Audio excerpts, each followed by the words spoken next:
राधा नाम है उसका, चलिए जरा राधा जी से मिलवाते हैं। कोई सखी उद्धव जी को साथ में लेकर जा रही, और जाते जाते महिलाओं की एक बहुत बड़ी आदत हुआ करती है, उनको बड़ी प्रैक्टिस है, गालियां देती है बेटी को, और लेकिन लगती है वो सारी गाली बहू को। हाँ, हमारी माताएं गालियां देती है बेटी को, लेकिन लगती है घर के बहू को। ये हम पुरुषों में बिल्कुल बात नहीं बनती, लेकिन माता इसमें बड़ी माहिर होती है। एक भृंगा उड़ती हुई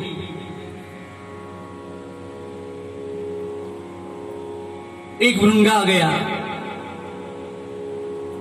और काला काला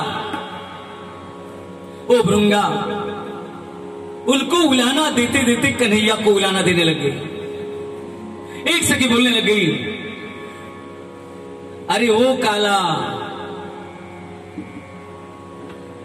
जिसे प्यार का व्यवहार निभाना नहीं आता,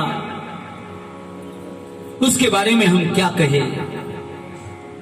अब वो काली का सिखाई दी, ये स्वयं आया है, तो क्या लेकर जाने के लिए आया है, क्या लेकर जाने के लिए आया है। आगे चलते हुए कहने लगी, अरे जाने दो, ये बड़ा निष्ठुर है, स्वयं शिव जी का रूप इसने धारण कर लिया था ना, तो शिव जी जब बन गया तो श्रियाल नाम का बेटा, चांगुना उसकी माता, एक राजकुमार श्रियाल, मां का नाम चांगुना, शिव भक्ति के कारण मिला था बेटा, लेकिन ये बाबा जोगी बनकर गया। चांगुना से भिक्षा मांगने लग गया, इच्छा भोजन करते करते, तेरे बच्चे का मांस मुझे चाहिए, काटना तुझे ही है। खुद का बच्चा उसको कटवाने के लिए मजबूर कर दिया। मां रोने लग गई, ए बेटा चिलिया श्रियाल, तेरे लिए मैं निष्ठुर बन गई हूं, एक अतिथि की इच्छा पूरी करने के लिए सर कटवा लिया, बच्चे के शरीर का काट काट कर भोजन बनाया। उलाना दे रही है, जब ये शिव स्वरूप बना था, कितना निष्ठुर बनकर भीख मांगने गया अतिथि के नाते, उसने इसका स्वयं के बच्चे का मांस पकाया, कटा हुआ सर छीके पे रख दिया। मन में यही भाव था, बेटा तेरे मुख की ओर देखते देखते जिंदगी जी लूंगी। यह अतिथि का सम्मान करने के पश्चात अतिथि जब चला जाएगा ना, तो जिसे जहां पर तू चला गया वहीं पर मैं भी आऊंगी। भोजन के लिए बिठाया, एक कन्हैया शिव जी बनकर गए थे चांगुना के यहां, भोजन करने के लिए अतिथि बनकर बैठा, तो बोलने लग गया, मैं अकेला नहीं खाऊंगा भोजन, बच्चे के पिता को भी बुलाओ। पिता को बिठाया, और पिता को जब बिठाया 2 थालियां लग गई, बोलने लग गया, तीसरी थाली लगाओ, निपुत्री के घर का मैं भोजन नहीं लेता, बांझ हो आप, निपुत्री को आप। महाराज आपने कृपा करके बेटा दिया था, और वही बेटा आपने छीन लिया, काटने के लिए लगाया, उसी की भोजन में सब्जी बनाई। कितने कठोर बन गए भगवान आप। बोले कठोर वठोर मैं नहीं जानता, तेरा बेटा भी भोजन के लिए चाहिए, जरा तीसरी थाली लगाओ। थाली तीसरी लगाई, रो रही है चांगुना, ये अतिथि बाबा कितना कठिन प्रसंग आपने हमारे जीवन में लाया। ए चांगुना, तेरा बेटा जब तक हमारी पंक्ति में नहीं आएगा तब तक भोजन नहीं करूंगा, 5 लोगों के घर का भोजन नहीं चलता मुझे, जा रहा हूं मैं। उठकर खड़ा हो गया, जाने लग गया जोगी बाबा। रोते रोते आवाज दी, जरा आवाज लगा, बेटा चिलिया आ जाओ, चिलिया आ जाओ। और चिलिया नाम का बेटा चांगुना का, जो स्वयं उसने काटा था, दौड़कर आया और जहां भोजन के लिए आसन डाला था, अतिथि के साथ भोजन के लिए बैठ गया। कसौटी तो ली, लेकिन कसौटी में पास भी उसी ने किया। जो बेटे का भोजन पकाने के लिए बोला था, उसी बेटे को इसने भोजन की पंक्ति में भी बुला लिया। ये बड़ा कठिन है, बड़ा कठोर है, बड़ा निष्ठुर उद्धव जी सुनते हैं, बोले अरे आप ऐसा क्यों कर रही हो सखियो, ऐसा करो ना, मन से कन्हैया का ध्यान करो और शरीर से एक मन से काम संसार का करो, एक मन से काम भगवान का ध्यान करो। बोले उद्धव जी आपके पास 10-20 मन हो तो एक मन से संसार करे, दुकान में जाए या नौकरी पर जाए और एक मन से भगवान का भजन करे। 10-20 मन है आपके पास तो लगा लो, हमारे पास तो एक ही मन था, वो कन्हैया लूट कर लेकर चला गया। विठला विठला विठला।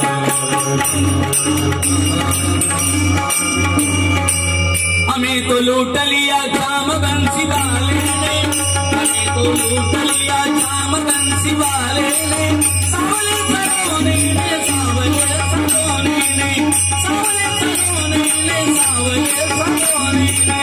हमें तो लूट लिया जाम बंसी वाले ने, हमें तो लूट लिया जाम बंसी वाले ने, सावले सरोने ने, सावले सरोने ने।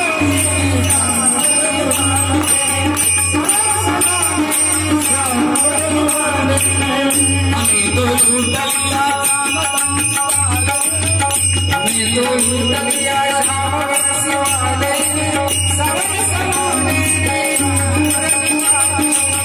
सावले सरोने ने, हमें तो लूट लिया जाम बंसी वाले, सावले सरोने ने, सावले सरोने ने। लूट लिया हमें, अब तो देने के लिए कुछ बचा नहीं है।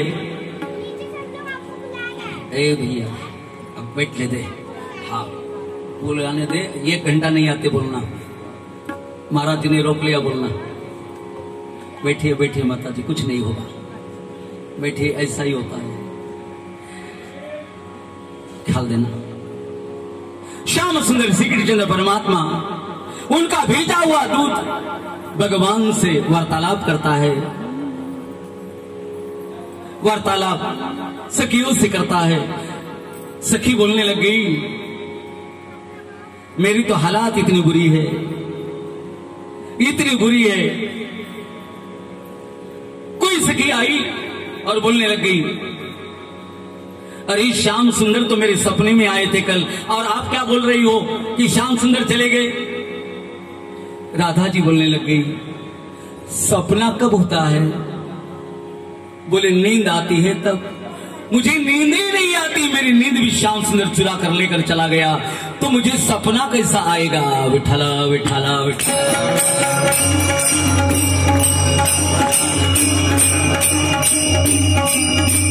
लेकिन कोई आई और बोल दिया, रात शाम सपने में आए, रात शाम सपने में आए, रात शाम सपने में आए, रात शाम सपने में आए। भैया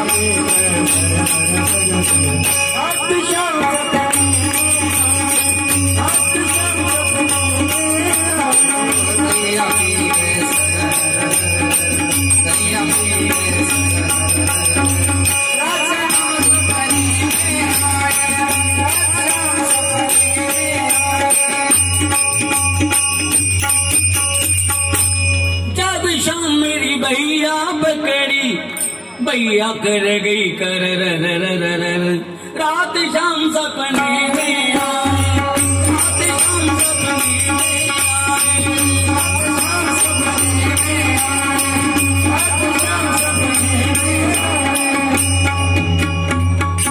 मेरी भैया पकड़ी थी श्याम सुंदर ने, कभी खिड़की खोली तो करर आवाज भी हो गई। किसी बात है? राधा रानी स्वयं परमात्मा के लिए बेचैन मिलने के लिए, प्रभु मिलन के लिए अंतकरण बेचैन है। जब किसी हृदय, किसी भक्त का अंतकरण परमात्मा के लिए बेचैन हो जाए, मिलने के लिए बेचैन हो जाए, तो प्रभु भी उस भक्त को मिलने के लिए स्वयं बेचैन हो जाते हैं। इसलिए प्रभु मिलन के लिए आप सब लोग बेचैन बन जाओ। विठला विठला विठला।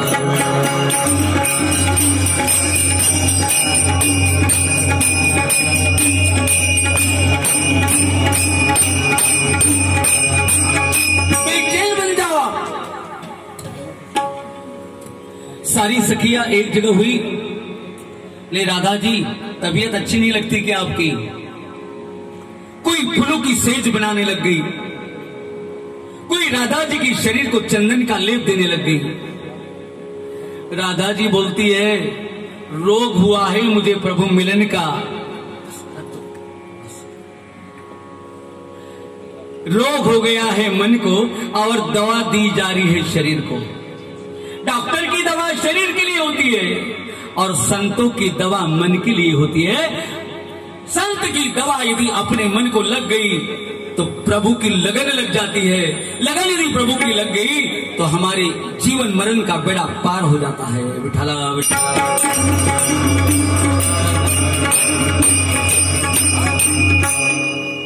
राधा जी के शरीर के लिए उपचार किए जा रहे। सुमनाथी शेष शीतलवोनी की पोई आगी सार की वेगी विजवा का सांगव चांदणी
मुझे भगवान नंद नंदन के अलावा और कुछ प्यारा ही नहीं लगता। जब वो मिलेगा तभी मरण की आकांक्षा समाप्त हो जाएगी। इतना आर्तभाव कृष्ण मिलन के लिए, प्रभु मिलन के लिए, इतनी तड़पन मेरे कन्हैया के मिलन के लिए सभी भक्तों के दिल में अगर हो जाए तो मेरा कन्हैया दूर नहीं आकर तुरंत आपका हाथ पकड़ लेगा। अरे आप तो मेरे यदुकुल के हो रहे, यदुवंशी हो भाई, आप मेरी खानदान से ताल्लुक रखते हो। आप इतना भी नुकसान हो तो चलेगा, मत बोलो। इस विषय से और कोई महत्व की बात नहीं होती।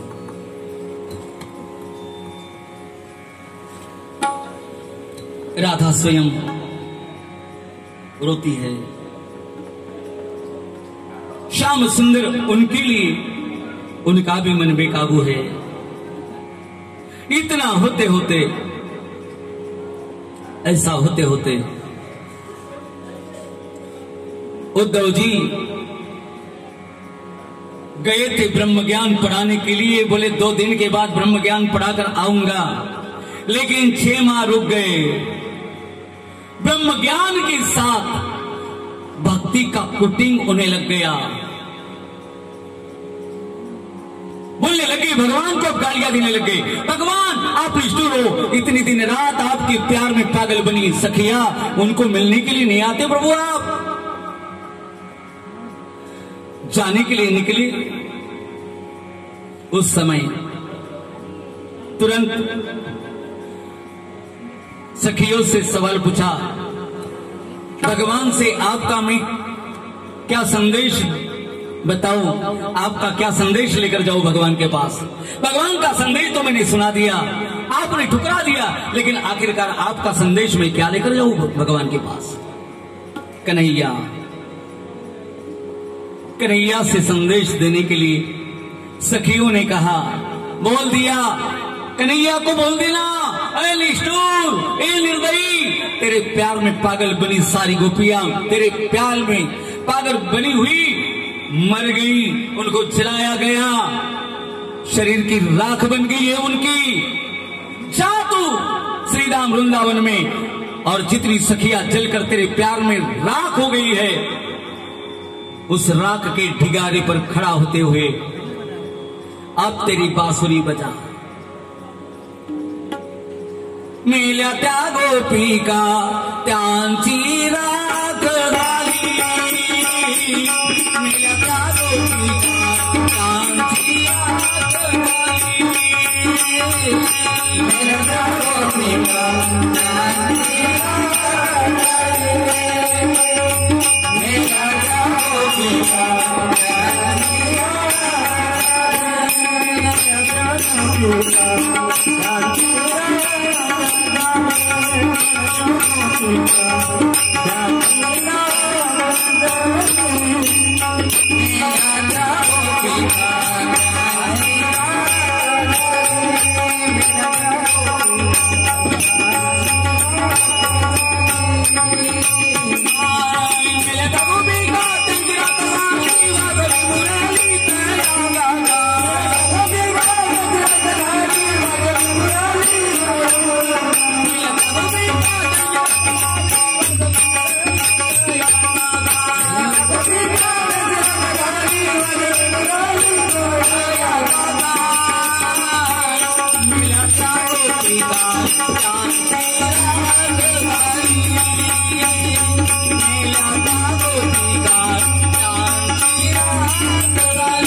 सारी गोपिकाएं मर गई बोलना, कन्हैया को संदेश बताओ हमारा। उनको जलाया गया, उनकी शरीर की रक्षा पर खड़े रहकर अब बांसुरी बजाना। बोले ठीक है, ये बात ठीक है, लेकिन एक मैं सवाल करता हूं, आपके लिए मैं उपकार करना चाहता हूं, तो कौन सा उपकार करूं? बड़े ध्यान से सुनना, भक्ति शास्त्र की एक अनोखी बात, जो ब्रजभूमि की सखिया हुआ करती है, प्राय इस बात का बड़ा अनुभव किया करती है। ब्रजभूमि के साथ साथ आनंद वन का भी रिश्ता जुड़ा हुआ है ना, बड़ा प्यारा रिश्ता है बनारस का और भगवान कृष्ण कन्हैया का, बड़ा अच्छा रिश्ता। क्या उपकार करूं मैं आपके ऊपर, बोल दीजिए, क्या कर सकता हूं मैं आपके लिए? What can I do now? Tell me, क्या कर सकता हूं मैं आपके लिए? सखियों ने जवाब दिया, कान खोलकर सुनो, भक्ति शास्त्र की बात है, आप तो सब भगवान के नगर वाले हो, आपको मैं क्या भक्ति शास्त्र पढ़ा सकता हूं, लेकिन उनकी आज्ञा से व्यास गति पर खड़ा होना इसलिए बोल रहा हूं। मिला दो शाम से उत्तम तेरा गुण हम भी गाएंगे, तेरा गुण हम भी गाएंगे।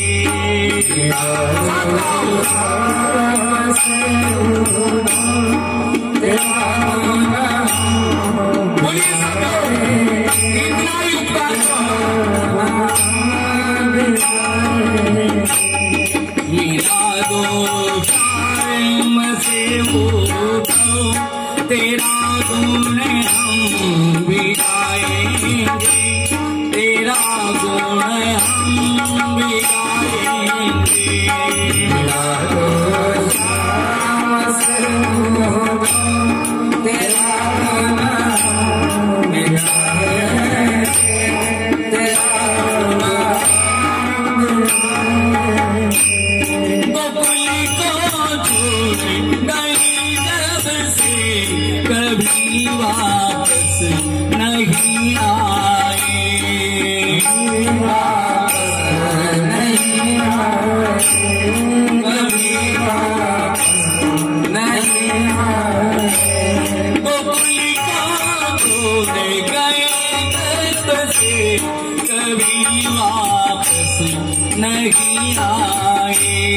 कभी बात नहीं आए, कभी बात नहीं आए। खसा क्या हो गई हमसे, खसा क्या हो गई हमसे। निभाने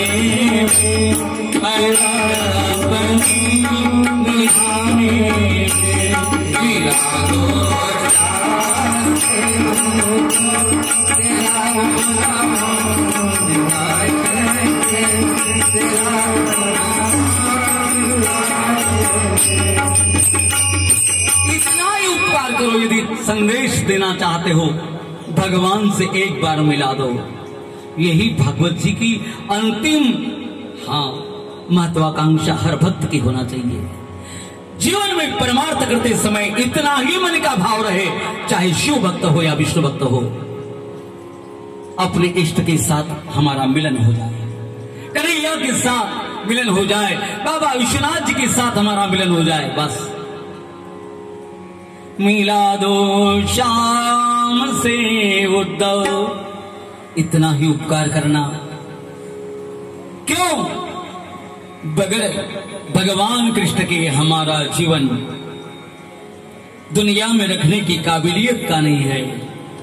हरि बिन रहिया न जाए जीरा,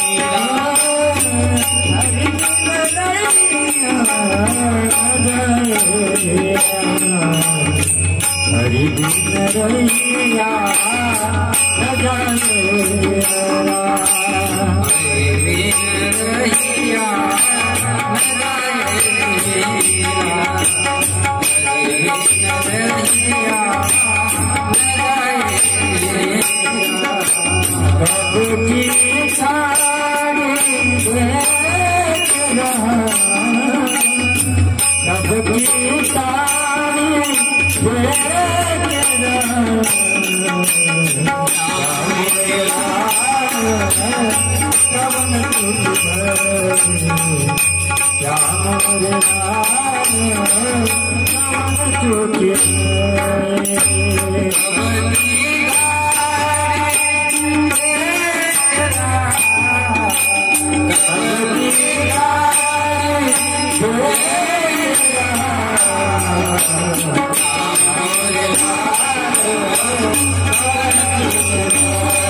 भगवान के बगैर रहना हमें असंभव है।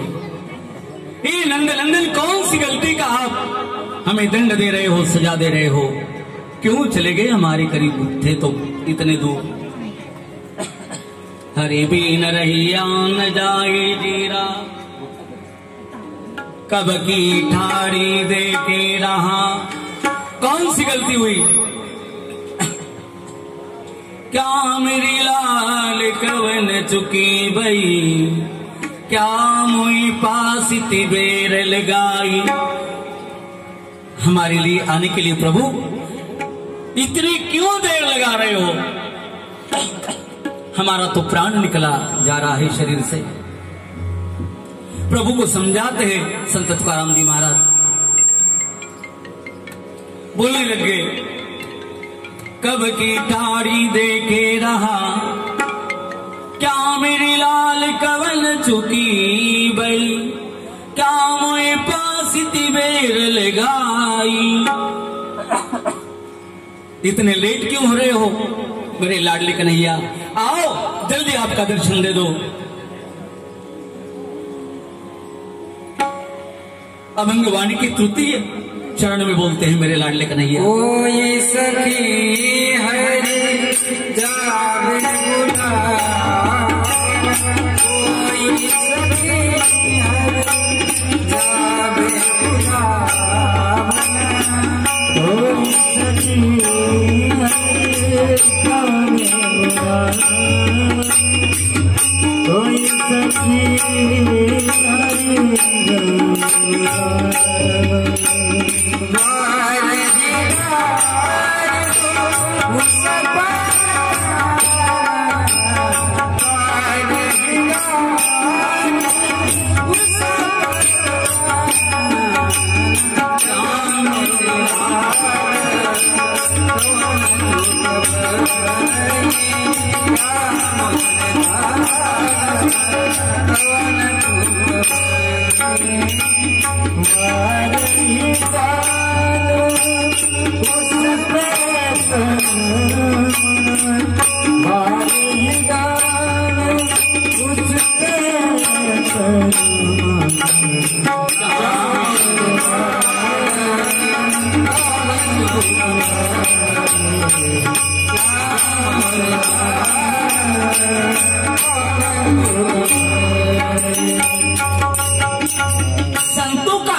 हम सब के लिए परमात्मा के प्रति मिलन की इतनी आकांक्षा, प्रभु मिल जाए।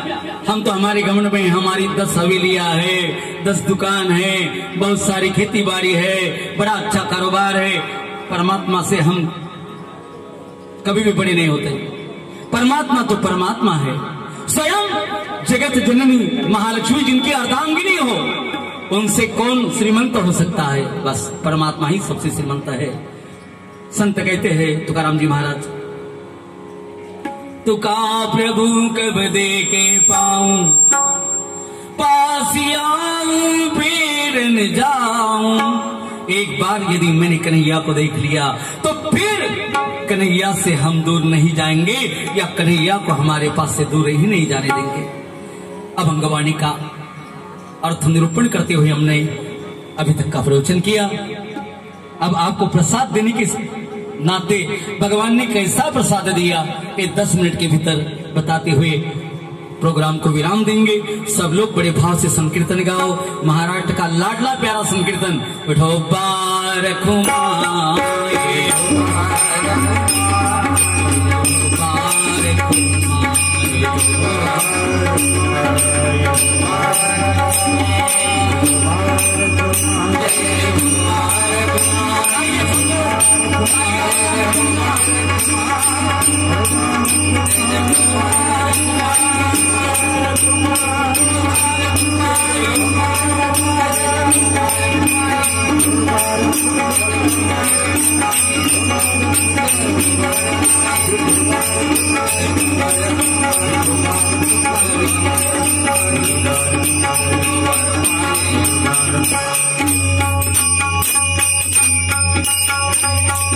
आज तो प्रसाद पाने का दिन है हमारा, हमारे पगार का दिन।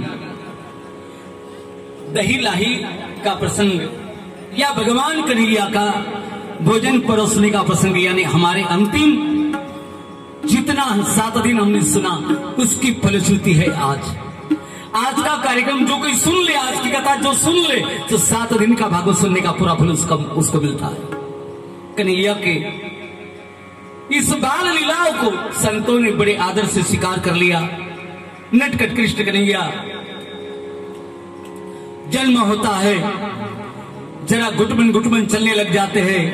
अब तो चलते चलते चोरियां करने लग गए। चोरा चोरा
वर्णन किया जाना चाहिए।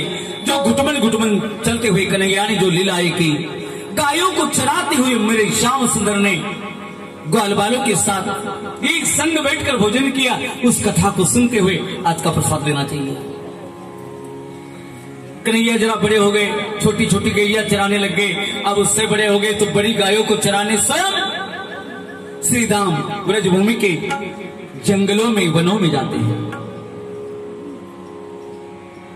एक दिन कन्हैया ने बोल दिया, ए सखाओ, कल गायों को चराने हमें दूर लेकर जाना है, जरा भोजन कर लेना और साथ में टिफिन भी लेना। बड़े भाव से सुनना, भोजन करना है और साथ में टिफिन भी लेना है। थोड़ा सा मैं इस बात का जिक्र करता हूं। कन्हैया की सखाओं को कन्हैया का संबोधन है, भोजन करो। तो कौन सा भोजन? ये दाल रोटी का नहीं, कुछ पुण्य संग्रहित कर लो,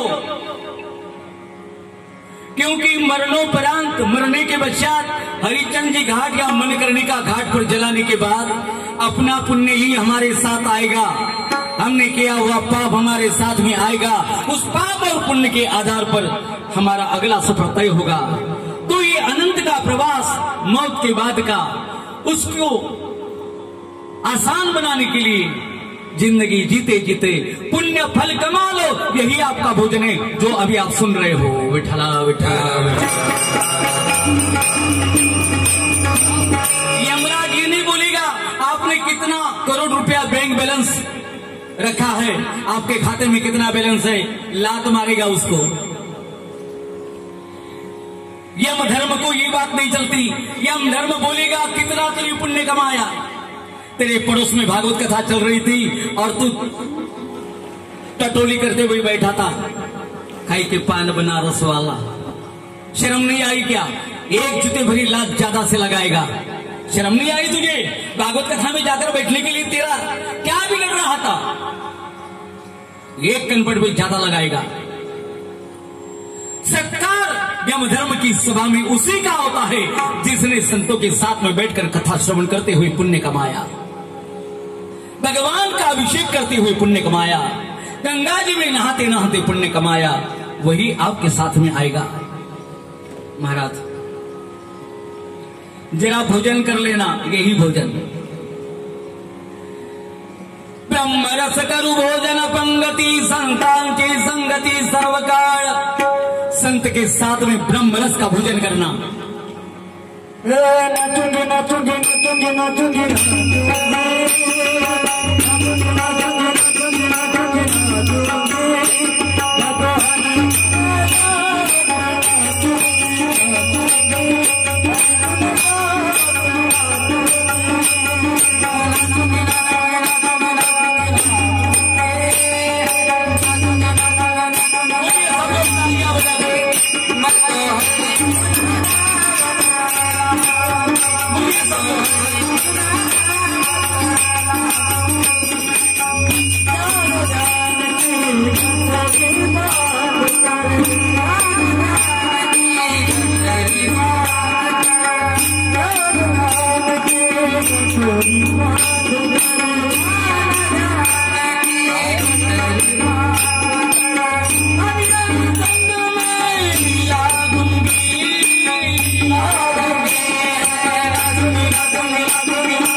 नाचेंगे हम भगवान का संकीर्तन गाते हुए।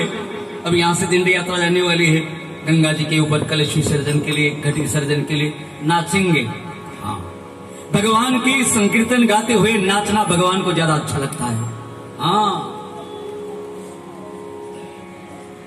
पश्चिम बंगाल के संत चैतन्य महाप्रभु ने ये संकीर्तन का अलौकिक और अजब गजब का अर्थ में बताया।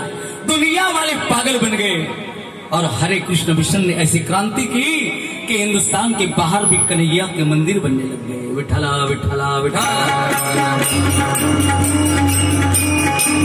क्रांति है हिंदुस्तान के संतों की। हिंदुस्तान के संत क्रांति नहीं करते तो विदेश के लोग संपत्ति जिनके पास इतनी थी या इतनी है, जलाई तो भी जलाकर राख नहीं कर सकते, वो भी हिंदुस्तान में आकर गले में ताल, गले में मृदंग लेते हुए हरे कृष्णा हरे रामा हरे रामा हरे हरे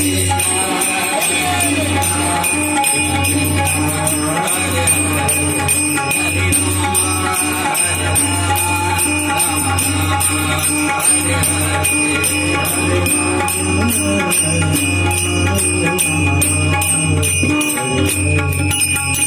है हमारा भोजन करना, यही भोजन करो, पुण्य कमा लो और इसी का गठड़ा, इसी की गठड़ी साथ में लेकर मौत के बाद अगले सफर के लिए निकलना। तो सभी ग्वाल बाल कन्हैया के सखा भोजन कर रहे हैं, साथ में टिफिन लिया, भोजन गायों को लेकर, भोजन को साथ में लेकर वन में पहुंचे, गायों को चराया, सारी घास खाकर गैया तृप्त हो गई, उन्हें जमुना जी पर लाया। सारी गैया पानी पीकर शांति के साथ बैठी है।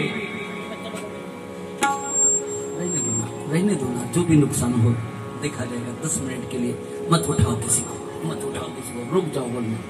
ए बेटा रुक जाओ रे, 10 मिनट रुक जाओ, रुक जाओ। आओ आप भी बैठो, आओ आप भी बैठो। हाँ बैठो, कुछ नहीं होता किरण, कुछ नहीं होता, हमारे ऊपर सब देना, सब कुछ नुकसान हुआ तो हमारा नाम बोल देना। बैठो बेटा बैठो, आपके कान मेरी ओर दे देना। सारी गौर सखा बैठ गए और आपस में खेल खेलने लग गए। गिल्ली डंडी का खेल, आज उसे क्रिकेट कहा जाता है। मेरा श्याम सुंदर खेल खेल रहा है।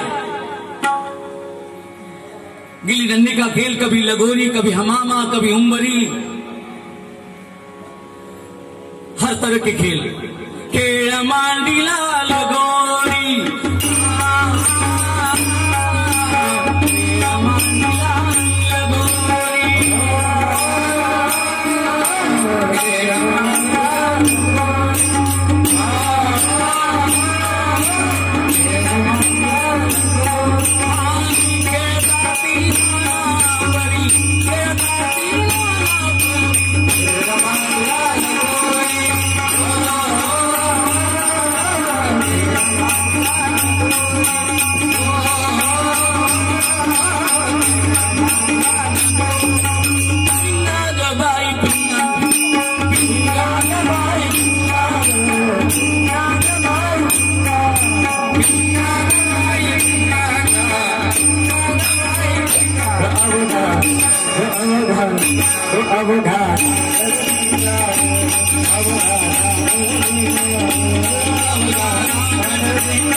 खेल मेरे परमात्मा अपने ग्वाल सखाओं के साथ खेल रहे। हाँ, और ऐसे खेल खेलते खेलते सभी ग्वाल सखा बोलने लगे, भगवान आज का 8वां दिन है, कब तक हमें खेल खेलते रहो, खिलाते रहोगे? भोजन का प्रबंध करो, भूख लग गई ना। सुबह आपने 8 बजे का समय बताया, 11 बजे हवन चालू किया, 12 से 2 कथा बताई थी तो 2 से 4 बजा दिए। चलो भगवान भोजन की व्यवस्था करो।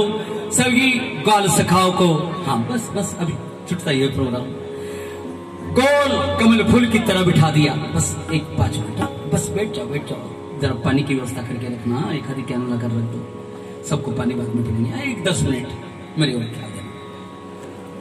कमल फूल की तरह गोल बैठ गए। सब जो बाल सकाते छोटे सबको सामने लिया, जितने बड़े थे उनको सब पीछे कर दिया। भगवान छोटों को पहले अपनाते हैं, इसका मतलब जो अज्ञानी होता है ना उसको परमात्मा बड़ी जल्दी अपने करीब ले लेते हैं, और जो ज्ञानी होता है उसको जरा पीछे रखते हैं। भगवान ने सभी ग्वाल सखाओं की जितनी टिफिन थी, शिदोरी थी, साथ में रोटी ली थी, उसका मिश्रण किया और अपने हाथ से उसका किया हुआ मिश्रण, वही काला, वही दही और लाही का प्रसाद अपने हाथ से ग्वाल सखाओं को खिलाने लग गए। आज अपने को भगवान स्वयं दे रहे प्रसाद। वर्णन करते महामुनि सुखदेव जी इस प्रसंग का भागवत जी में।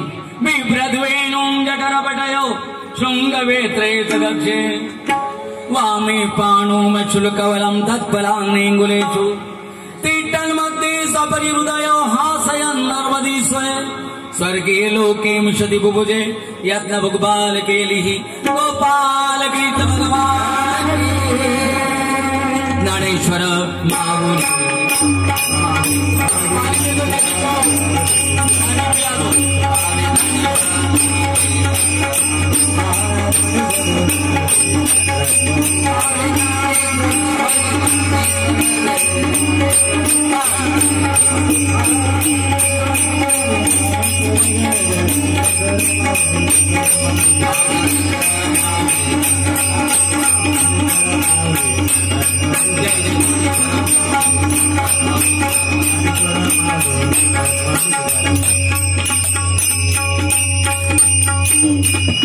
दही और लाही का प्रसाद बनाया होगा लाकर सामने। जय हरि विठ्ठल जय जय विठ्ठल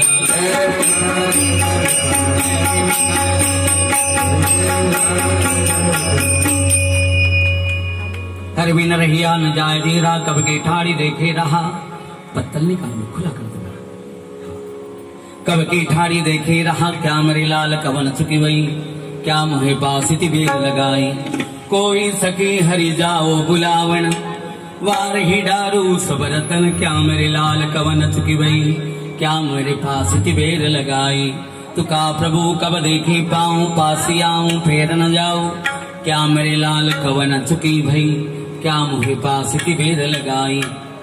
इतना ही जीवन में करना प्रभु मिलन के लिए दिन रात अपना दिल चलता रहे।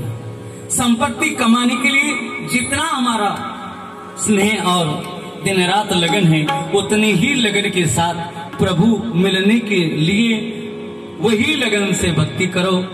रत्नावली अपनी परम पूज्य माता जी रत्नावली गोस्वामी तुलसीदास जी की अर्धांगिनी उन्होंने बोल दिया मेरे अस्थि चर्म के सुंदर शरीर के ऊपर इतना प्यार बरसाते हो आप, इतना प्यार यदि मेरे गोपाल के साथ करोगे तो आपके जन्म मरण का बेड़ा पार हो जाएगा। और धर्मपत्नी उनके जीवन की गुरु बन गई। तो इतना ही स्नेह रखना मेरे प्रभु के प्रति, उतना ही प्यार रखो जितना प्यार पैसा कमाने के लिए आप रखते हो। इसका मतलब भी हो जाएगा कन्हैया आएगा और प्रसाद देकर आपको मोक्ष भी देगा। इसी बहाने हम हमारे आज के वक्तव्य को प्रवचन को विराम देते हैं। वारकरी संप्रदाय की परंपरा के अनुरूप यहाँ पर सब लोगों को खड़ा करते हुए हमने प्रवचन के माध्यम से आपको संबोधित किया। इसे दही लाही का कीर्तन कहा जाता है। महाराष्ट्र में, मध्य प्रदेश में, कुछ अपने तेलंगाना, कर्नाटक उस क्षेत्र में इसको कीर्तन कहा जाता है। बंगाली भाषा में भी ये कीर्तन होता है, तेलुगु में भी होता है। सारे विश्व में संत महात्मा लोग अपने अपने तरह से इस कथा को गाकर समाज को संबोधन किया करते हैं। विगत 7 दिन से हमने प्रयास किया और आपको कथा सुनाते रहे। बोलते बोलते किसी गलत शब्द का प्रयोग मेरे मुंह से यदि हुआ हो, किसी को गलत लगा हो, आपका बालक समझकर क्षमा कर देना। लेकिन जीवन में कुछ मैं मांगता हूं, आप शिव की भक्ति करो या कृष्ण की भक्ति करो, लेकिन भक्ति करके आपका जीवन सफल बनाना। शिव हो, शक्ति हो, कृष्ण की भक्ति हो, सब एक ही है। दिखने में अलग अलग है लेकिन अंतकरण से सभी एक ही है। आप काशी निवासी आनंद वन के सभी नागरिक और साधक हो। आपके चरणों में मैं वंदन करता हूँ, कोटि कोटि नमन करता हूँ। क्यों? आप परम भाग्यशाली हो। आपके भाग्य से आप परम पावनी ज्ञान स्वरूपा गंगा जी का पावन किनारा यहाँ पर रहने वाले हो। बड़े भाग्यशाली हो। अखंड आपका सानिध्य है मेरे भोले बाबा जी का। मरते समय वो आकर काशी निवासी हर एक स्त्री पुरुष के कान में राम नाम का मंत्र डालते हैं, आपको मुक्ति देते हैं। इतना कर्ज, इतना ऋण, इतना कर्जा भगवान के ऊपर आपने बना कर रखा है। तो इसी कर्जे को जरा और आगे बढ़ाएंगे। कृष्ण भक्ति के साथ साथ भगवान शिव जी के अधिक लाडले बनते हुए आप मेरे भोलेनाथ के लाडले बन जाओ। इसी आशय के साथ मेरी वाणी को विराम देता हूँ।